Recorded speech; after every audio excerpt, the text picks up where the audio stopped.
Unfortunately, I took the money, and it is a mistake that I made, and I accept.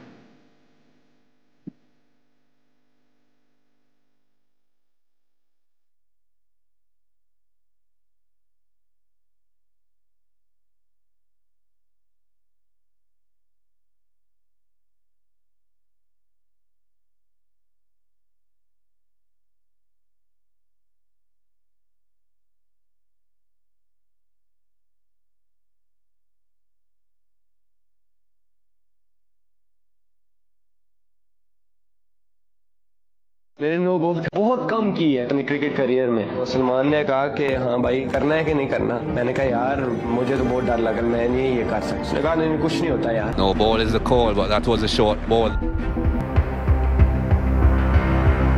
ना मैंने ये कभी कहा है कि मैंने कहा है कि आप नो बॉल कराओ। आमिर ने मेरे से ये बात की थी, मैं बाउंसर करवाना चाहता हूँ क्योंकि उसका बॉल स्विंग बहुत हो रहा था।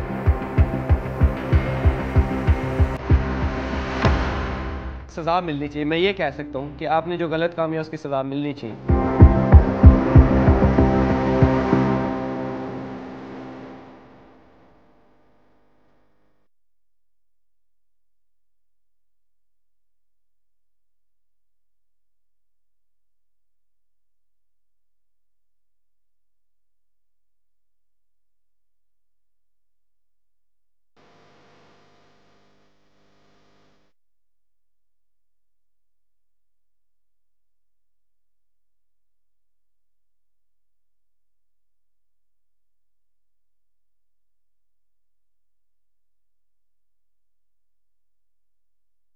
गुज़िश्ता 30 बरसों में सामने आने वाली मालूमात, इंकशाफात और स्कैंडल्स में मौजूद अदाद-ओ-शुमार को जमा किया जाए तो आसानी के साथ कहा जा सकता है कि क्रिकेट वो नुमायां तरीन खेल है जिसमें सबसे ज्यादा रकम का जुआ होता है। पहले कभी शुरू में जुए के इस धंधे में चंद क्रिकेटर्स या उनके फ्रंटमैन्स मुलव्विस हुआ करते थे। आज जदीद ऑनलाइन ऐप्स की वजह से इस धंधे में मुलव्विस, फायदा उठाने वाले और घाटा खाने वालों में लाखों करोड़ों लोग शामिल हैं। पाकिस्तान में जुए की तकरीबन तमाम सूरतें गैर कानूनी हैं, लेकिन फिर भी धड़ल्ले से जुआ हो रहा है। पाकिस्तान में 1977 का बना हुआ गैम्बलिंग प्रिवेंशन एक्ट इस काबिल नहीं कि वो जुए की इन सैकड़ों जदीद इक़साम को रोक सके, मुलव्विस लोगों को सजा दे सके या इसकी मदद से किसी को पकड़ा ही जा सके।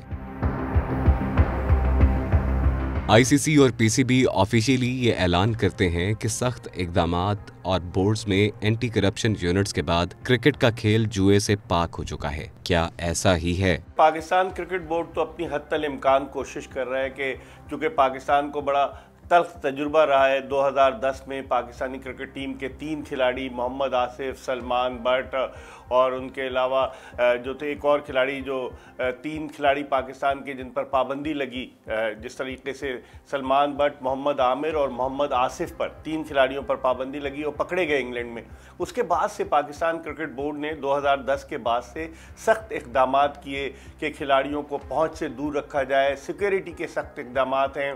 खिलाड़ियों की सिम्स जो है जब जाते हैं गैर मुल्की दौरे पर तो मैनेजर्स लेकर देते हैं और उसका रिकॉर्ड रहता है। उनकी सारी कन्वर्सेशन जो है वो अंडर स्क्रूटनी होती है। तो पाकिस्तान क्रिकेट बोर्ड ने तो इक़दाम किए।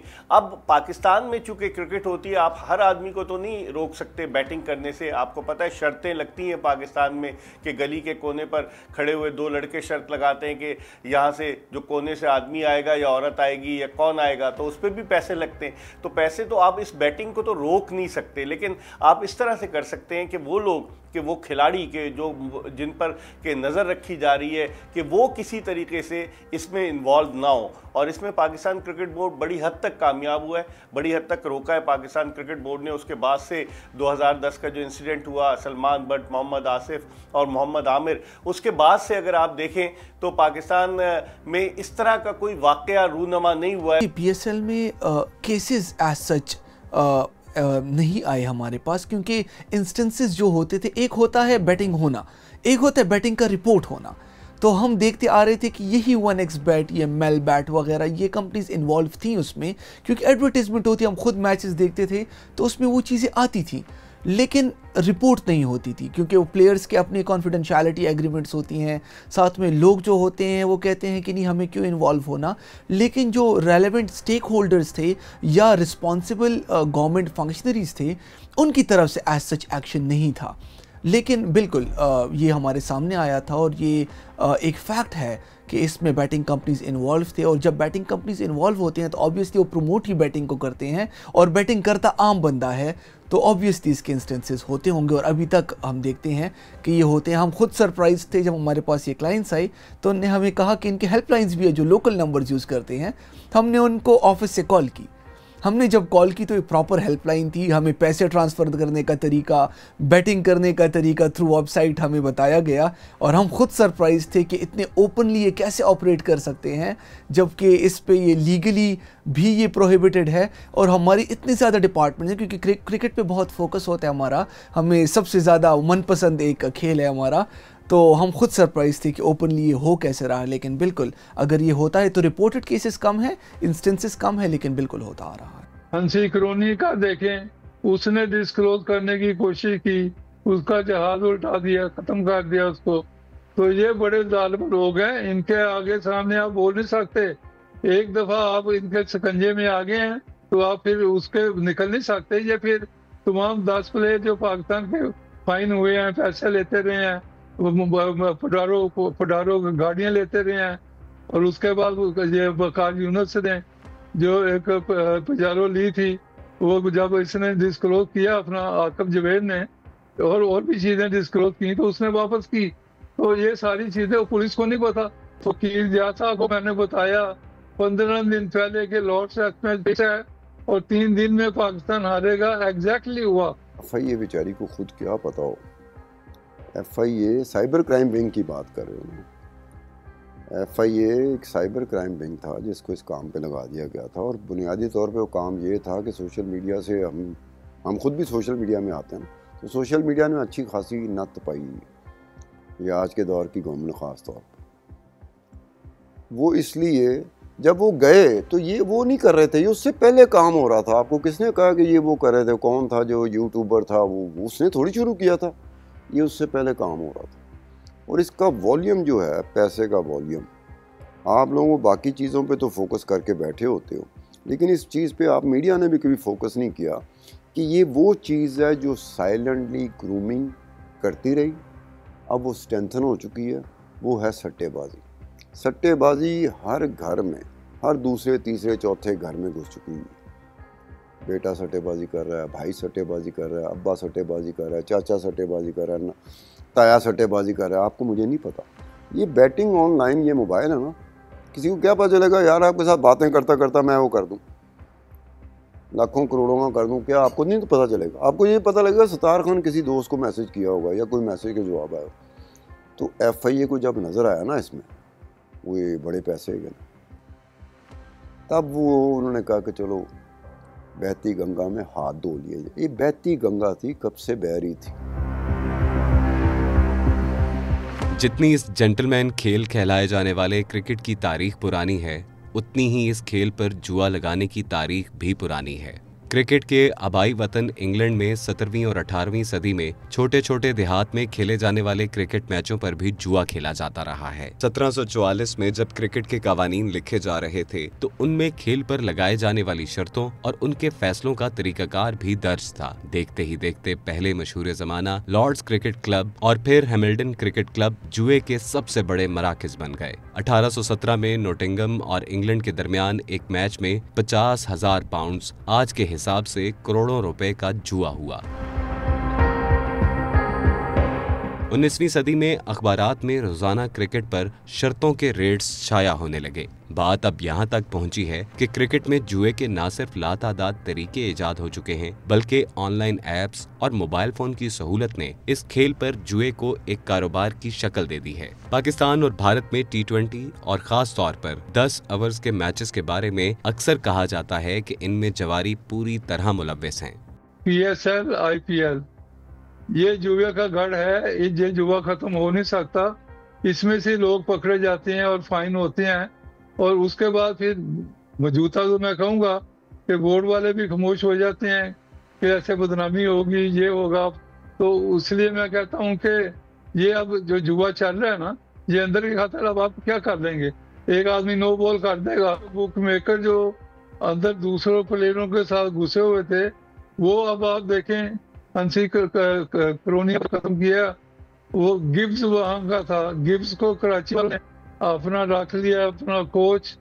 कराची का जो कराची की टीम थी IPS में, वो गिब्स का केस इंडिया में अभी भी है, वो जा नहीं सकता, गिरफ्तार हो जाएगा जुए के ऊपर। तो आप ऐसे लोगों को रख लें। रवि बोपारा ने जब शुएब अख्तर के मतलब कहा कि ये जुआ ग्रुप का आदमी और जुआ कर रहा है, तो उसको रिमूव करके बोपारा को वैसे कप्तान बना दिया टीम का। तो ये सारी चीजें तो जुए की चल रही हैं, इसमें कौन सी रोकथाम है? तो उसके मैं ये कहूँगा कि इसके ऊपर कोई कंट्रोल करना मेरे ख्याल में इतना आसान नहीं है, क्योंकि इसमें जो आप दूसरे कोचेज वगैरह या दूसरे प्लेयर बीच में इन्वॉल्व करते हैं टीमों के साथ, तो वो तो पिछले बुक मेकरों के साथ होते थे। तो क्या आपका ख्याल है कि वो बीच में कोई ना कोई प्लेयरों से रैक्स नहीं होगी, क्या करना क्या नहीं करना? इसमें दोनों चीज़ें, आप दोनों चीज़ों को मुर्द इल्ज़ाम ठहरा सकते हैं कि एक तो टेक्नोलॉजी का इस्तेमाल है, फिर जो इस पर जो निफाज करने वाले इदारे थे कानून के, वो थोड़ी देर के बाद उनको ख्याल आया कि क्या मसला है। पाकिस्तान के फॉर्मर कैप्टन राशिद लतीफ़ ने इस जानिब जो है निशानदेही की, और बहुत सारे क्रिकेटर्स ने भी कहा कि ये ऑनलाइन बैटिंग जो है ये क्रिकेट के खेल को ख़राब कर रही है। अब ऑनलाइन बैटिंग में खिलाड़ी तो इन्वॉल्व नहीं होते, लेकिन कोई ना कोई तरीका ऐसा इख्तियार किया जाता है कि उन तक रसाई किसी और के थ्रू, थर्ड पार्टी के थ्रू हासिल की जाए। तो टेक्नोलॉजी की वजह से भी अब लोग जो है, अब आप अपने घर बैठे जो है आप किसी भी बैटिंग कंपनी के लिए आप अपनी राय का इजहार कर सकते हैं, आप लगा सकते हैं पैसे कि जनाब फलां जीतेगा, इतने रन्स बनेंगे। लेकिन चूँकि अब जागे हैं कानून नाफिज करने वाले इदारे, तो उनको ख्याल आया है कि कानून की हुक्मरानी होनी चाहिए। यही वजह है कि पाकिस्तान में पाबंदी लगी है। मैंने भारत की आपको एग्जांपल दी कि भारत में भी जो उनका मेन स्पॉन्सर था उसको हटा दिया गया। तो बहुत सारी वजूहात हैं, लेकिन अब भी जो ऑनलाइन कंपनीज हैं बैटिंग की, वो अभी भी स्पॉन्सरशिप कर रही हैं। आप देखें कि साउथ अफ्रीका में, आप देखें कि और भी दीगर ममालिक में वो कंपनीज जो हैं वो काम कर रही हैं। स्पोर्ट्स में जुआ होना ये हमारी हिस्ट्री में आता जा रहा है, क्योंकि हमारे स्पोर्ट्स ख़ास करके क्रिकेट को बहुत सीरियस लिया जाता है। तो मौजूदा ट्रेंड तो डिफरेंट है, क्योंकि हम देखते हैं कि यहाँ पे बैटिंग एप्लीकेशंस हैं ऑनलाइन, यहाँ पे प्रॉपर हेल्पलाइंस उनने बनाई हुई हैं, लोग कॉल्स करते हैं उस पर, उनसे हेल्प लेने के लिए उस पर पैसे डाले जाते हैं हमारे ही बैंकिंग मीडियम से। उसके बाद उस पर ऑनलाइन एप्लीकेशंस के थ्रू या वेबसाइट्स के थ्रू बैटिंग होती है, और कुछ लोग मुनाफा लेते हैं, कुछ लोग उससे तावान कर, ज़्यादातर तावान ही करते हैं। तो हमारे पास जो लोग आते हैं, जब वो इसमें ज़्यादा पैसे लूज़ कर लेते हैं, तो हमारे पास आ जाते हैं कि जी मैंने काफ़ी पैसे लूज़ कर लिए हैं, अभी इसके लिए हमारे लिए कोई रास्ता निकालें। तो इसकी रोकथाम के लिए अभी तक कोई वो नहीं, क्योंकि हमारी जो बैटिंग का एक कॉन्सेप्ट आता जा रहा है वो इन पर्सन बैटिंग, या जो हमारी गेमिंग हाउसेस होते थे जहाँ पे लोग जाते थे और वहाँ पे बैठ के बैटिंग करते थे या थ्रू फ़ोन, तो वो ट्रेंड चेंज हो गया, अभी थ्रू इलेक्ट्रॉनिक मीन स्टार्ट हो गया है, और पैसे भी इलेक्ट्रॉनिक वॉलेट से जाते हैं। बैटिंग या उसमें होती है, क्रिप्टो करेंसी में होती है या हमारी करेंसी में होती है, लेकिन मीडियम सारा ऑनलाइन है, और उस पर केसेस तो बहुत कम रिपोर्ट होते हैं, लेकिन होते ज़रूर हैं। टॉस कौन जीतेगा और टॉस का बुक रेट क्या है? पहले बैटिंग कौन करेगा? पहला ओवर कौन करेगा? पहला छक्का कौन मारेगा? पहली विकेट कौन लेगा? अगली गेंद पर कितने रन्स बनेंगे? अगली विकेट कैसे गिरेगी? कैच होगा कि ड्रॉप हो जाएगा? बर्तानिया में इसको स्प्रेड बैटिंग कहा जाता है। भारत में व्हाट्सएप और टेलीग्राम पर पंजे चलते हैं। रेट 75 पैसे, 90 पैसे, 1 रुपया, या फिर अपसेट की सूरत में 1, 2 या 1-5, यहाँ तक के 1-20 भी कोड वर्ड्स की सूरत में बुकियों और जुआ खेलने वालों में मशहूर टर्मिनोलॉजीज हैं। एक बार फिर क्रिकेट में जुए और क्रिकेट के खेल पर जुए का धंधा ज़ेरे बहस है, क्योंकि पाकिस्तान में एक बैनुल-अक़वामी क्रिकेट जुआ नेटवर्क का इंकशाफ हुआ है, जहां फेडरल इन्वेस्टिगेशन एजेंसी FIA ने इस्लामाबाद में खुफिया ऑपरेशन के दौरान 2 अहम मुश्तबा अफराद को गिरफ्तार किया। FIA हुकाम ने हम इन्वेस्टिगेट्स को बताया कि दोनों अफराद मुबैना तौर पर एक मुनज़्ज़म सट्टेबाज ग्रोह से मुंसलिक थे, जिसके खिलाड़ियों और सहूलतकारों से मुतअद्दिद ममालिक में रवाबित हैं। पाकिस्तान क्रिकेट बोर्ड PCB को भी इस पेशरफ से आगाह कर दिया गया है, जबकि FIA ने जुए के कवानीन के तहत 2 अलग मुकदमात दर्ज किए हैं। FIR के मुताबिक पहले मुल्जिम मुजीबुर रहमान उर्फ मुजीब राव को इस्लामाबाद के सेक्टर G9 में न्याजी अड्डे पर उस वक्त रोका गया जब वो मुबैना तौर पर जुए से मुतालिक सरगर्मियों के सिलसिले में मुल्तान से आया था। FIA एहलकारों ने उसके कब्जे से 2 मोबाइल फोन बरामद किए और कहा कि उनमें मौजूद डिजिटल रिकॉर्ड से उन बैरून मुल्क बुक मेकर से राब्तों का सुराग मिल सकता है जो UAE, श्रीलंका, सऊदी अरब, भारत, नेपाल और दीगर ममालिक में काम करते हैं। कुछ पाकिस्तानी हैं जो एक इंटरनेशनल क्रिकेट गैम्बलिंग रैकेट है या नेटवर्क है, उसके साथ जुड़े हुए हैं और वो की प्लेयर हैं और वो पाकिस्तान से एक बाहर थे, दूसरा पाकिस्तान में था और वो किसी एक नेटवर्क के सिलसिले में या मीटिंग या गैम्बलिंग के सिलसिले में जब पाकिस्तान में यहाँ ट्राई सीरीज़ हो रही थी, इस्लामाबाद आना चाह रहे थे, तो सोर्स रिपोर्ट शेयर की गई पाकिस्तान के इदारे FIA से, जिसकी बुनियाद पर एक पहला शख्स उन्होंने यहाँ इस्लामाबाद का इलाका है, कराची कंपनी उनको पकड़ा और जाहिद उनका नाम था। बुनियादी तौर पर वो एक सिंध का इदारा है, उसके साथ मुलाजिम भी है और एक डोमेस्टिक लेवल की क्रिकेट भी खेल चुका है और अहम बात यह है कि वो एक एम्पायर के तौर पर काम कर रहा है डिस्ट्रिक्ट लेवल पर। अच्छी खासी क्रिकेट की वो समझ बूझ रखता है, क्रिकेट खेल भी चुका है, तो उसके राब्ते थे यहाँ पर बुकीज़ से या फिर जो जुआ खेलने वाले हैं, जो प्लेयर्स होते हैं उनके साथ। तो वो इस्लामाबाद लैंड कर रहा था तो उनको यहाँ पर सोर्स रिपोर्ट के तहत पकड़ा गया। और दूसरा उसी टाइमिंग में भी एक और शख्स था, मुजीब उनका नाम था। बुनियादी तौर पर उनका ताल्लुक़ लोधरा से है जो कि पंजाब का एक ज़िला है, लेकिन वो परमानेंट रेजिडेंस उनके पास UAE की है। UAE क्योंकि गढ़ है इस तरह की चीज़ों पर ये इल्ज़ाम आता है और वो वहाँ से उसने रूट आउट किया और फिर इस्लामाबाद से वो भी पकड़ा गया। तो FIA ने इन दोनों को जब पकड़ा और तहकीकात शुरू की तो पता चला कि जो मुजीब है वो तो इंटरनेशनल लेवल का गैम्बलिंग प्लेयर्स को इंगेज करता है और वो इतना बड़ा जुआ खेलने वाला या बुकी है कि प्रीमियर लीग जो श्रीलंका में हुई, ये ख़ुद FIA का जो इन्वेस्टिगेशन का रिकॉर्ड है, हमने वहाँ पर हमें ज़राए से कुछ पता चला है, तो वहाँ उस प्रीमियर लीग के मालिक से भी ये मिल चुका है, खिलाड़ियों से भी मिला है और ये तो फिर एक गैम्बलिंग वहाँ आई थी और उसका मालिक पकड़ा भी गया है श्रीलंका में। तो वो श्रीलंका ट्रैवल कर रहा था, UAE ट्रैवल कर रहा था, फिर पाकिस्तान आया है, तो उससे पता चला है कि वो बहुत सारे कई इंटरनेशनल प्लेयर्स हैं जिसके साथ राब्ते में था। खेल और बिलखुसूस क्रिकेट में जुआ खेलना, जुए की ऐप्स को प्रमोट करना, इश्तिहारबाजी करना और सट्टेबाजों और सोशल मीडिया इन्फ्लुएंसर्स को मुलव्विस करने की खबरें अरूज पर हैं। FIA और NCCIA हुक्काम जुए से मुतालिक तहकीकात कर रहे हैं। अगर हम क्रिकेट में सट्टेबाजी, जुआ और स्पॉट फिक्सिंग की बात करें, इसकी कहानी काफी खौफनाक और तवील है। जनूबी एशिया में क्रिकेट में जुए की शुरुआत भारत से हुई और देखते ही देखते जुए का ये कारोबार भारत भर में फैल गया। 1994-95 में ऑस्ट्रेलिया के दौरा पाकिस्तान के दौरान इंकशाफ हुआ कि ऑस्ट्रेलिया के खिलाड़ियों शेन वॉर्न और मार्क वाह ने भारतीय बुकी से पैसे लिए। शेन वॉर्न ने अपने इंटरव्यू में इंकशाफ किया कि पाकिस्तानी खिलाड़ी सलीम मलिक ने भी उनको मैच बुक करने के लिए अप्रोच किया था। जुआ तो ये शुरू हुआ था उससे पहले का, जब पाकिस्तान की टीम इंडिया गई है, आसिफ इकबाल कैप्टन थे, तो वहाँ राज बागड़ी से इसके तल्लुकात है जो इंडिया का सबसे बड़ा बुक मेकर है।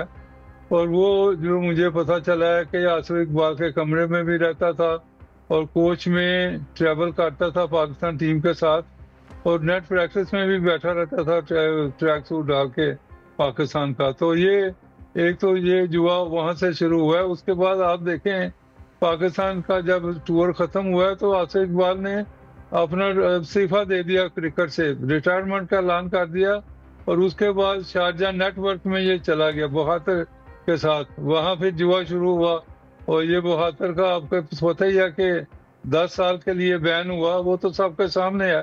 तो वहाँ पे मियां दाद की और मोइन खान की जो अपना लड़ाई हुई थी एक दूसरे पे बैट उठाए थे, फिर मियां दास को कोच से हटा दिया। तो ये बड़ी देर से चल रहा है, लेकिन इसमें मैं ये कहूँगा कि Pakistan cricket board was very lenient. वो ऐसे डरते थे कि जी ये जुआ हो जाएगा, बदनाम हो जाएंगे। अब आप देखें कितनी बदनामी है पाकिस्तान की, क्या कुछ नहीं हुआ। उसके बाद फिर मैंने जो प्राइम मिनिस्टर बेनजीर के उस वक्त के अहमद सादक थे, सेक्रेटरी टू प्राइम मिनिस्टर, मैं एडवाइजर था, मैंने उसको लिख के भेजा कि जुआ हो रहा है और मीटिंग में बताया कि कहाँ कहाँ जुआ है, इसको अपना कंट्रोल करें, लेकिन आज तक कुछ नहीं हुआ। भारत के तो कई क्रिकेटर जो हैं वो फिक्सिंग में मुलव्वस पाए गए। अब तक 33 खिलाड़ी हैं, जिसमें दुनिया भर के, उसमें कीनिया के भी खिलाड़ी थे, पाकिस्तान के भी, तो और भारत के तो सबसे ज़्यादा है। अब आप देखें ना, भारत में अजय जडेजा वो हुआ, उसका वाक़या, फिर उसके बाद अजय शर्मा हुए, मनोज प्रभाकर, इवन मोहम्मद अजहरुद्दीन पर भी पाबंदी लगी, उन पर भी इल्ज़ामात हुए। तो भारत और फिर पाकिस्तान में तो सब कौन भूल सकता है, मोहम्मद आसिफ, मोहम्मद आमिर और सलमान बट को, और उसके बाद शर्जील खान और खालिद लतीफ़ और फिर नासिर जमशेद। तो इतना ज़्यादा पाकिस्तान क्रिकेट बोर्ड ने चूँकि इक़दामात किए, उसकी वजह से जो खिलाड़ी हैं वो इस तरह की हरकत करने से खौफज़दा रहते हैं, क्योंकि अब ये कहा गया है कि अगर आपको कोई भी अप्रोच करे तो आप फ़ौरन पाकिस्तान क्रिकेट बोर्ड को रिपोर्ट करें, एंटी करप्शन यूनिट को रिपोर्ट करें, जिसकी वजह से खिलाड़ी जो हैं वो मोहतात हो गए। बुनियादी तौर पे ये हुआ था, एक इंडियन बड़ा अमीर आदमी था, दुबई में रहता था, शरद शेठी। शरद शेठी ये था कि वो दाऊद इब्राहिम का बहुत क्लोज कॉन्फिडेंट था, ट्रस्ट वर्दी था। साथ साथ ये था कि मैच फिक्सिंग में वो एक कंप्यूटर था, उसने वर्ल्ड कप पूरे का पूरा वो मैच फिक्स कर चुका हुआ था। वो कोई नोट्स वगैरह नहीं रखता था, जैसे हम लोग रखते नहीं अपनी याद आने के लिए, क्योंकि उसके दिमाग के बारे में कहा जाता था वो कंप्यूटर है, कि कौन सा मैच है जो मैंने फिक्स किया हुआ है, उसमें कौन कौन सा प्लेयर क्या करेगा, कौन कौन सा बॉलर क्या करेगा। दाऊद इब्राहिम को भी नहीं पता था, दाऊद इब्राहिम के ग्रुप में किसी और को भी नहीं पता था, ना इन्होंने कभी कहा था, इनको पता शरद शेठी जो करता है इसको करने दो। उसमें जो एक्सपेक्टेड एस्टिमेटेड इनकम थी वो 500 मिलियन ब्रिटिश पाउंड थे।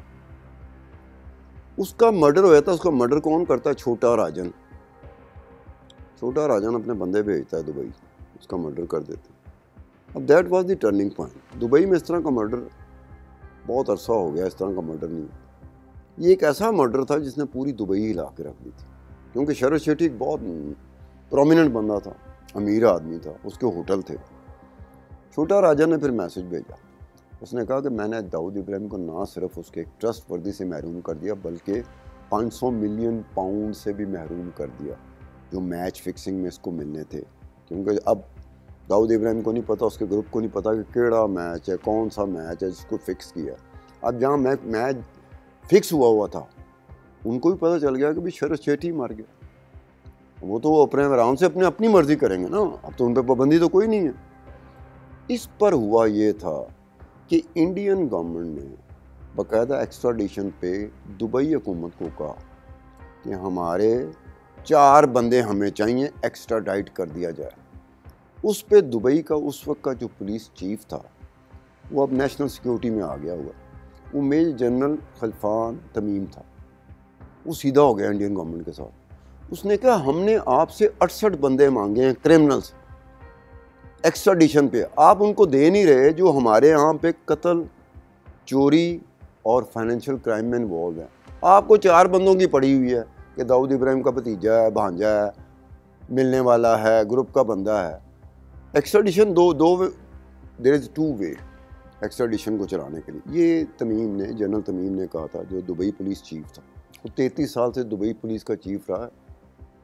उसने जब कहा तो इंडियंस को भी चाहिए था कि यार जब वो कहते हैं तो आप उनको करो, उनका एज है आप लोगों पे। अब तो मैच फिक्सिंग मुश्किल हो गई है, क्योंकि सिक्योरिटी के इक़दामात इतने ज़्यादा हैं कि जिसकी वजह से बड़ा मुश्किल होता है, और 4-5 खिलाड़ी इकट्ठे मिलकर मैच आप फिक्स नहीं कर सकते। लेकिन अब स्पॉट फिक्सिंग में आप रोक नहीं सकते। सट्टेबाज बैटिंग करता है ना, तो एक टर्म चलती है कटिंग करता है, बुकिया। वो कटिंग में पैसे बाहर जाते थे, क्योंकि वो जो बेट लगी है ना, इसमें उसने 1, 2, 3, 4, 5 पैसे का फ़र्क रखना होता था। वो उनकी कमाई होती थी जो करोड़ों में होती थी।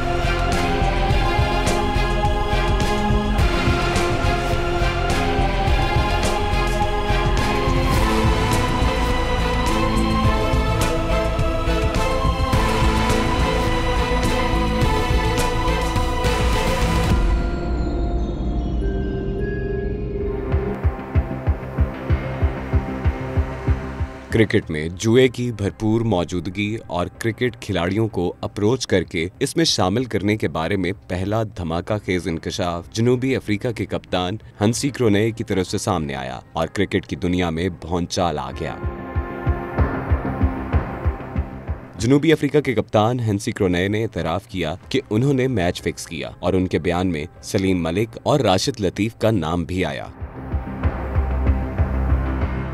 सन 2000 में पाकिस्तान में जस्टिस कयूम कमीशन ने सलीम मलिक, राशिद लतीफ और अताउर रहमान पर पाबंदी लगा दी। इस कमीशन में वसीम अकरम और वकार यूनुस पर भी उंगली उठाई गई, लेकिन सबूत न मिलने की वजह से उन्हें छोड़ दिया गया। भंडारी कमीशन बना, भंडारी को ऑफर आ गई क्रिकेट बोर्ड से कि तुम्हें रिटायर हो रहे हो तो तनख्वाह पे रखेंगे। उसने केस को हौच पौच कर दिया।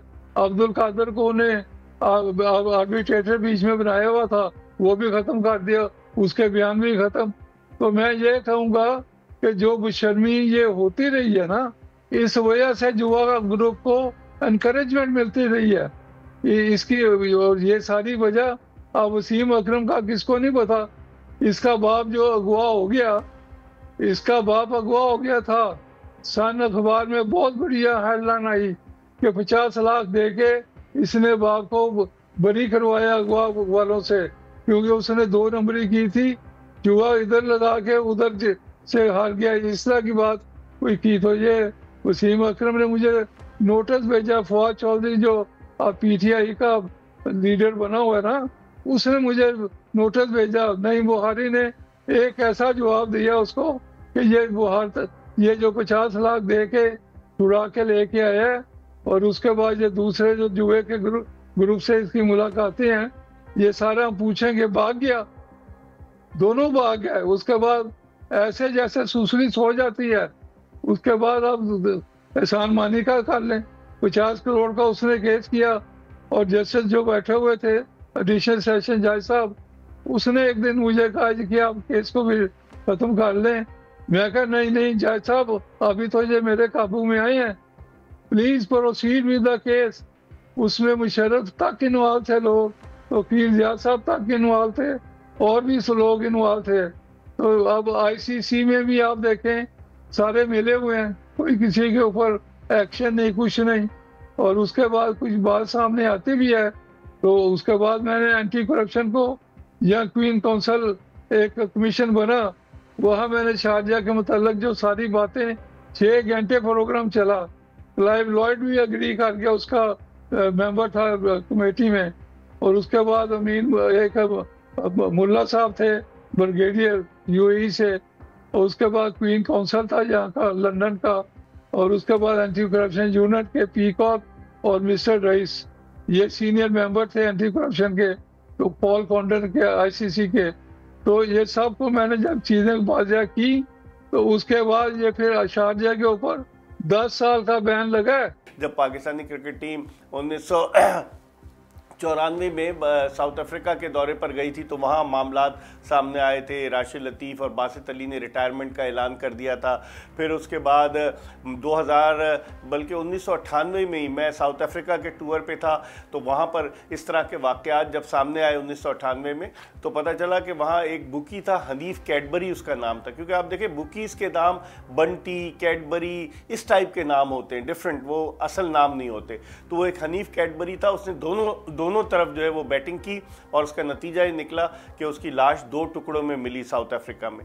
तो फिर उसके बाद भी जो बैटिंग करने वाले वो भी बहुत मोहतात हो गए कि किसी के साथ धोखा नहीं होना चाहिए, एक ही तरफ होना चाहिए, वरना लोग लालच में दोनों तरफ खेलते हैं। तो मैं समझता हूँ अब मैच फिक्सिंग तो ख़त्म हो गई, स्पॉट फिक्सिंग हो रही है, लेकिन उसको आप कैसे कर्टेल करेंगे, ये एक $1 मिलियन क्वेश्चन है, और इसके लिए इक़दामात जो है वो क्रिकेट बोर्ड्स को करने होंगे।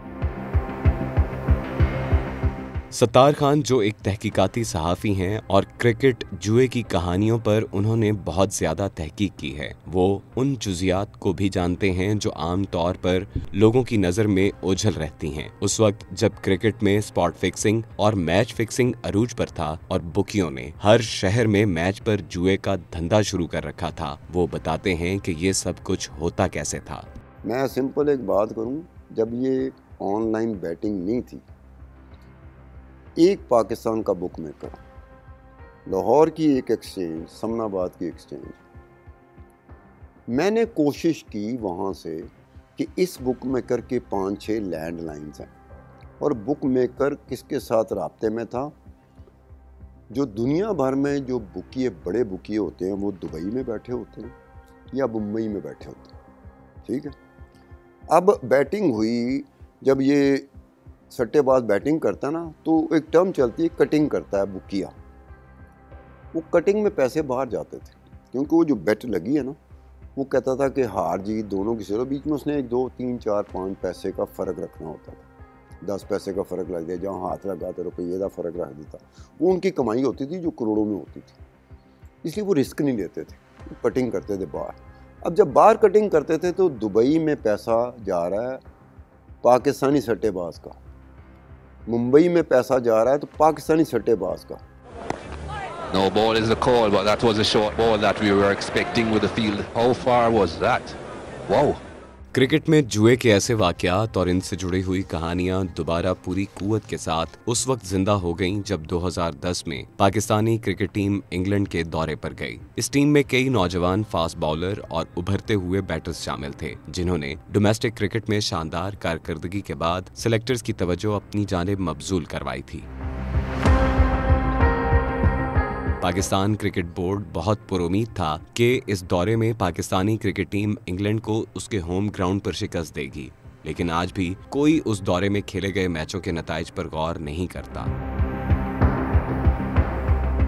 वो सिर्फ ये देखता है कि 29 अगस्त 2010 को लॉर्ड्स के तारीखी क्रिकेट ग्राउंड पर पाकिस्तान के नौजवान फास्ट बॉलरों ने किस तरह स्पॉट फिक्सिंग की शर्मनाक तारीख रकम की। एक मुकामी अखबार के एक undercover reporter Mazhar Majeed ने पाकिस्तानी कप्तान सलमान बट, फास्ट बॉलर मोहम्मद आसिफ और नौजवान बॉलर मोहम्मद आमिर को लाखों पाउंड दिए ताकि वो मखसूस ओवर्स में नो बॉल्स डालें।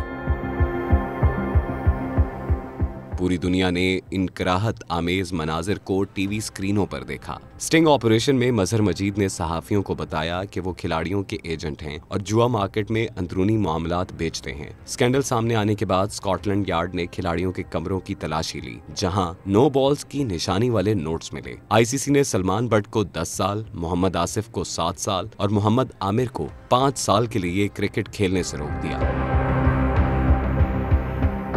लंदन कोर्ट ने उन्हें मुजरिम करार देकर जेल भेज दिया। सलमान बट को 10 माह, आसिफ को 1 साल और मोहम्मद आमिर को 6 माह की कैद की सजाएं सुनाई गईं।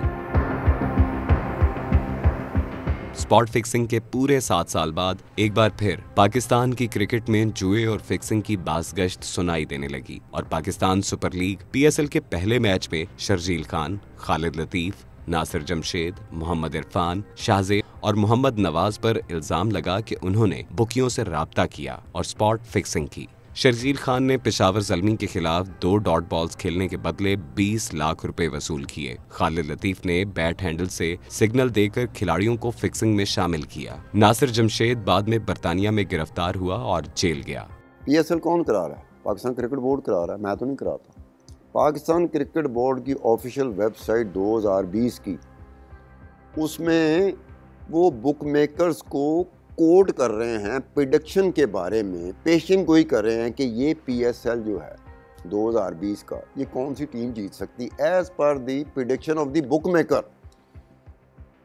उस वक्त कराची किंग को उन्होंने फेवरेट किया हुआ था। पाकिस्तान क्रिकेट बोर्ड की ऑफिशियल वेबसाइट की मैं बात कर रहा हूँ कि कराची किंग को फेवरेट किया हुआ था और साथ लिखा हुआ था कि लाहौर कलंदर और ये पेशावर ज़ल्मी और इस्लामाबाद यूनाइटेड ये करीब हैं, मतलब ये तीनों जॉइंट सेकंड फेवरेट हैं, फर्स्ट फेवरेट कराची किंग है।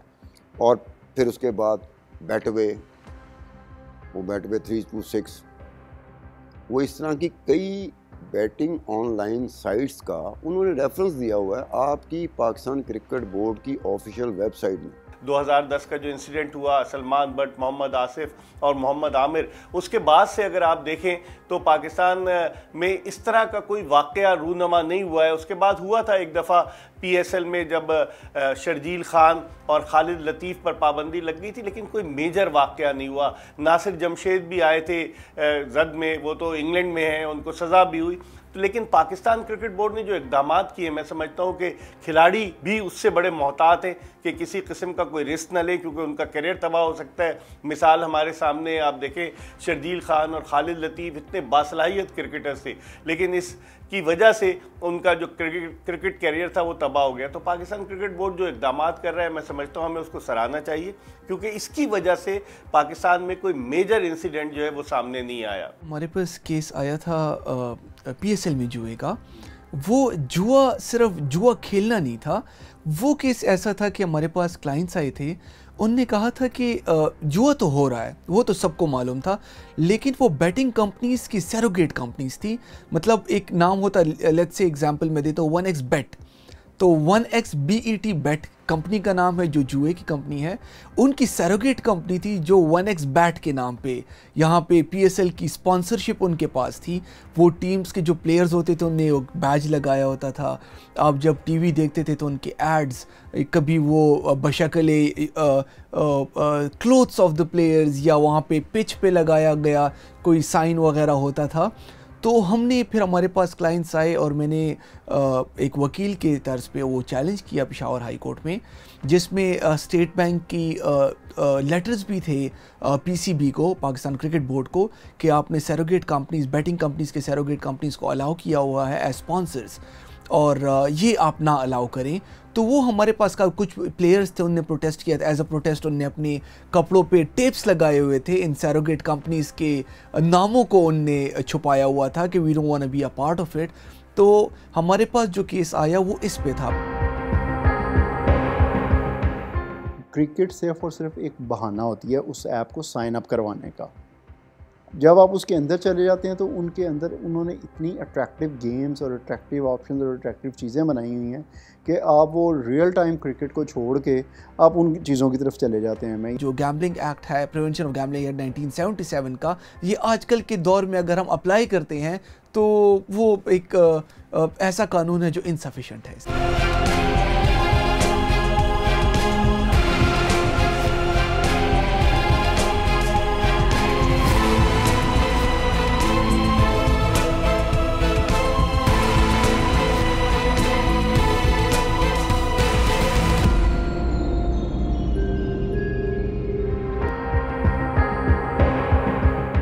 PSL में सट्टेबाजी और जुए के इल्जामात के अलावा ऑनलाइन ऐप्स के जरिए जुए पर बहुत से माहिरीन उंगलियां उठाते हैं और उनका ख्याल है कि अब खेलों और खास तौर पर क्रिकेट पर जुए के लिए बुकियों वगैरह के साथ राब्ते की जरूरत नहीं रही और अब हर वो शख्स जिसके पास मोबाइल फोन है, अगर वो इस किस्म की ऐप्स को डाउनलोड कर लेता है और उन पर अपना अकाउंट बनाकर इस खेल में शामिल हो सकता है, क्योंकि हमारे यहाँ बहुत सी ऐसी ऐप्स मौजूद हैं। गैम्बलिंग जो डिजिटलाइज हुई है ये आज से नहीं हुई है, तकरीबन 5-6 साल हो चुके हैं और अब ये डे बाय डे एडवांस होती जा रही है। पहले ये सारी कोऑर्डिनेशन व्हाट्सएप पे हो रही थी, राइट नाउ ये सारी कोऑर्डिनेशन टेलीग्राम और इन चैनल्स के ऊपर हो रही है।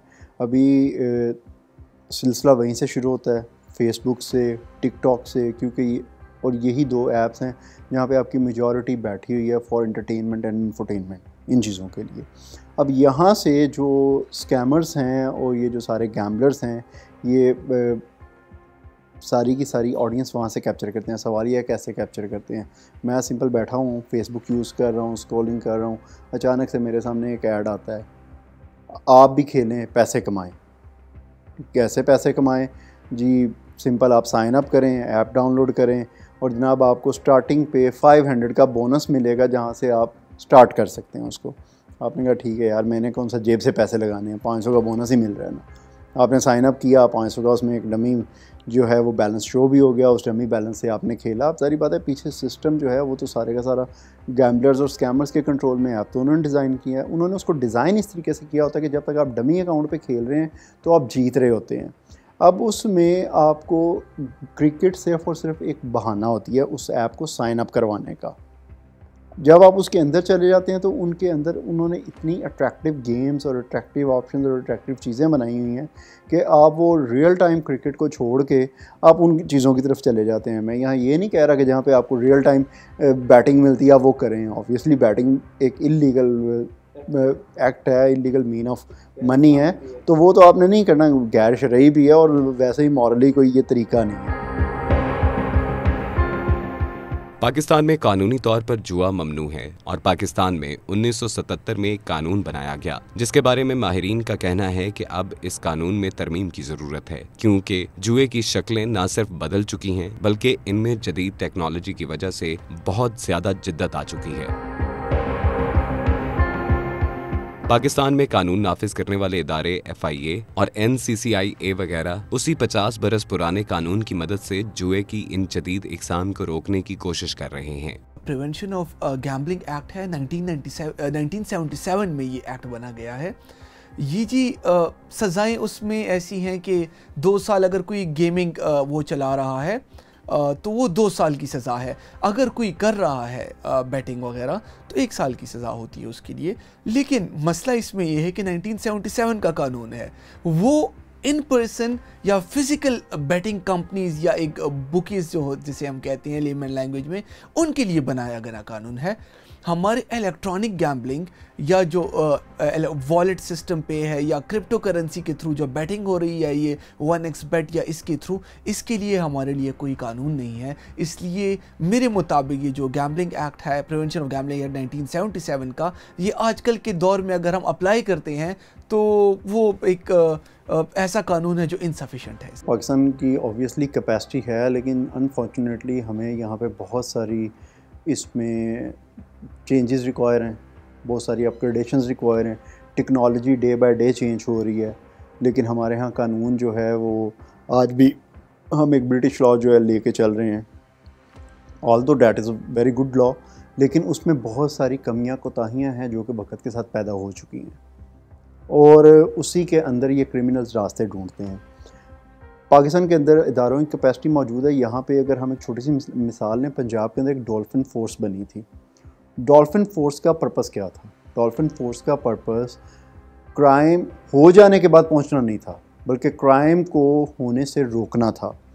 हमें एक ऐसी फोर्स चाहिए साइबर के ऊपर जो कि बेसिकली रियल टाइम पे एक सर्विलांस करे, रियल टाइम पे विजिलेंट रहे और जहाँ पे क्राइम परफॉर्म होने लगे वहाँ पे उसको रोके। अनफॉर्चुनेटली यहाँ पे हो ये रहा है कि जब क्राइम कंप्लीट हो जाता है, मनी जो है वो यहाँ से मनी लॉन्डर हो के डिफरेंट वेज में बाहर चली जाती है, या वो इलीगल वे से क्रिप्टो में कन्वर्ट हो जाती है और उसके बाद केस में कंप्लेन आती है, केस बनता है, हाईलाइट होता है। तब तक स्कैमर पाकिस्तान से निकल के दुबई और आगे पता नहीं कहाँ निकल चुके होते हैं। हम इन्वेस्टिगेट्स को हासिल होने वाली दस्तावेजात के मुताबिक पाकिस्तान में रोजाना 2000 के करीब शिकायत कानून नाफिज करने वाले इदारों को मौसूल होती हैं, जिनमें ऑनलाइन फ्रॉड और इससे जुड़े हुए जराइम का जिक्र होता है। लेकिन जब तक कानून को मौसर नहीं बनाया जाता, शायद इस किस्म की दरख्वास्तों की तादाद बढ़ती रहेगी। ये एक्ट 1977 में बनाया गया है, इसमें कोई चेंजेस नहीं लाई गई। इसमें इलेक्ट्रॉनिक क्राइम्स को या इलेक्ट्रॉनिक गैम्बलिंग को नहीं ऐड किया गया, क्योंकि ये चीज़ें इलेक्ट्रॉनिक शक्ल में आ गई हैं। अभी आपको फिज़िकली जाने की ज़रूरत नहीं पड़ती।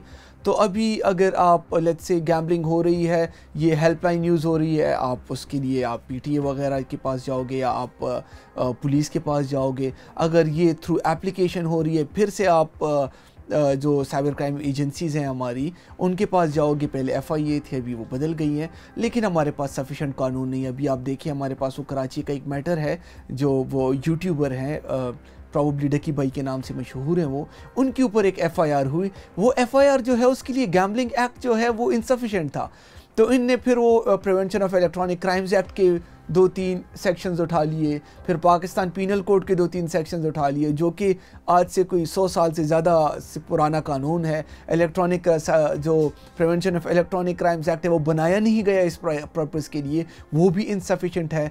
तो ज़मानत भी हो जाती है, आप प्रॉपर्ली उसको इंक्रिमिनेट नहीं कर सकते, आप ट्रायल नहीं चला सकते।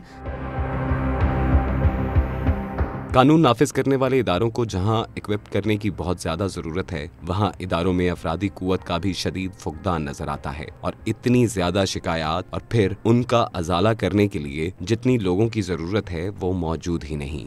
2005 से 2025 में अगर आप जेल खानाजात के लॉग्स उठाएं, 2005 में साइबर क्राइम के अंदर अरेस्ट होने वाले जो लोग जेल में जाते थे, उनका ratio was less than 1%।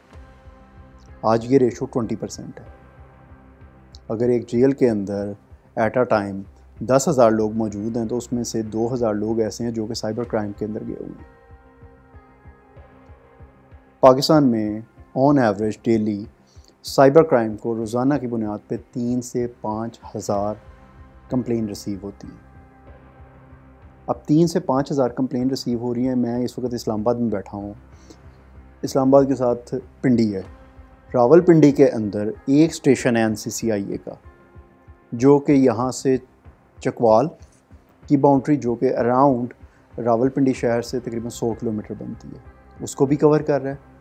Up to मियाँ वाली बेल्ट, जो कि यहाँ से तकरीबन कोई 200 किलोमीटर बनता है, उसको भी कवर कर रहा है।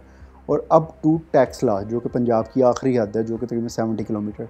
तो एक स्टेशन जिसके अंदर टोटल मुलाजमीन की तादाद 30-35 से ज़्यादा नहीं है, वो कमोबेश 3-3.5 करोड़ आबादी के सेक्टर को कवर कर रहे हैं। इस जुए के खेल और ऑनलाइन फ्रॉड के लातादाद वाक़यात को रोका जा सकता है और लोगों को इस बारे में आगाही दी जा सकती है।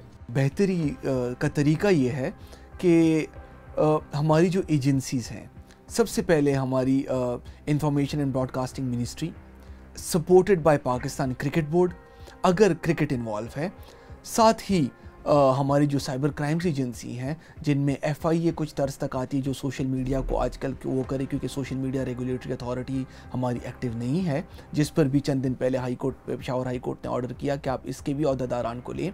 फिर इस तरह साइबर क्राइम्स जो नई एजेंसी हमारी बनी है, उनको चाहिए कि एक्टिवली मॉनिटर करें, ना सिर्फ ये कि लोग उसको आके अदालत में एक रिट पिटीशन फाइल करें या एक कंप्लेंट फाइल करें।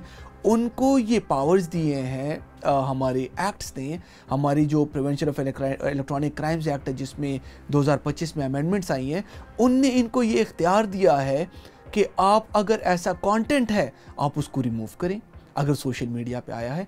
अदरवाइज़ अगर आता है, आप इनकी वेबसाइट्स को ब्लॉक कर सकते हैं, आप इनकी एप्लीकेशंस को ब्लॉक, आप देख लें कितनी एप्लीकेशंस ब्लॉक है। ट्विटर को ब्लॉक किया था, बहुत इफेक्टिवली ब्लॉक किया था। आप देख लें जिन चीज़ों की रोकथाम ये कर रहे हैं बहुत इफेक्टिवली कर रहे हैं। तो ना सिर्फ ये कि ये लोग वेट करें इसका, क्योंकि बंदा एक बंदा है रिस्पॉन्सिबल सिटीजन, वो आके रिपोर्ट करे, ये तनख्वाह इस बात की ले रहे हैं, टैक्स पेयर के पैसे इस बात के ले रहे हैं कि ये अपना काम ईमानदारी से करें। और ये एक ओपन फैक्ट है कि सबको पता है कि बैटिंग हो रही है, ओपनली एडवर्टाइज हो रही है, लोग उसको यूटिलाइज कर रहे हैं, लोग इन्वॉल्व हैं और बड़े बड़े लोग इसमें इन्वॉल्व हैं।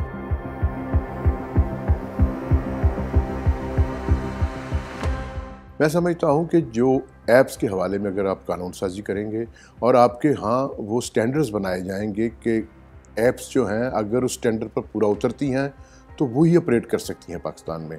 जब तक आप वो स्टैंडर्ड्स नहीं बनाते जिनसे आप जुए को जो है वो मुकम्मल तौर पर ख़त्म कर सकें, या अगर तहकीकाती अदारों को या गवर्नमेंट ऑफिशियल्स को ये महसूस हो कि ये ऐप्स जो हैं ये कल को जुए के लिए इस्तेमाल हो सकती हैं, तो उनकी बिल्कुल इजाज़त ना दी जाए। तो मैं समझता हूँ कि ये उसी सूरत मुमकिन है जब इसके बारे में पहले तो मुकम्मल आगाही हो, दूसरा इसको रोकने का तरीक़ाकार मौजूद हो, तीसरा कानून में आपके पास एक पूरी वजाहत मौजूद हो कि कौन सी ऐप्स और किस किस्म के जुए की तरफ ले जाने वाली ऐप्स जो हैं वो गैर कानूनी हैं, और सबसे अहम और आखिरी आपके अदारे इक्विप्ड हों, वो उन ऐप्स को रोक सकें, PTA का साथ उनके तावन हो, आपकी मोबाइल कंपनीज उनके साथ तावन करें, और दीगर जो गवर्नमेंट के इदारे हैं, जो रिलेटेड अदारे हैं, वो उनके साथ तावन करें। तो यकीनी तौर पर ये ऐप्स का धंधा भी ख़त्म हो सकता है, और इसका एक बहुत बड़ा फ़ायदा होगा कि कम से कम 3 से 3.5 हज़ार दरख्वास्तें रोज़ाना कानून नाफिज करने वाले अदारों को मिलती हैं कि किस तरह लोगों के साथ ऑनलाइन फ्रॉड हो रहा है। ये भी एक रिलीफ होगा।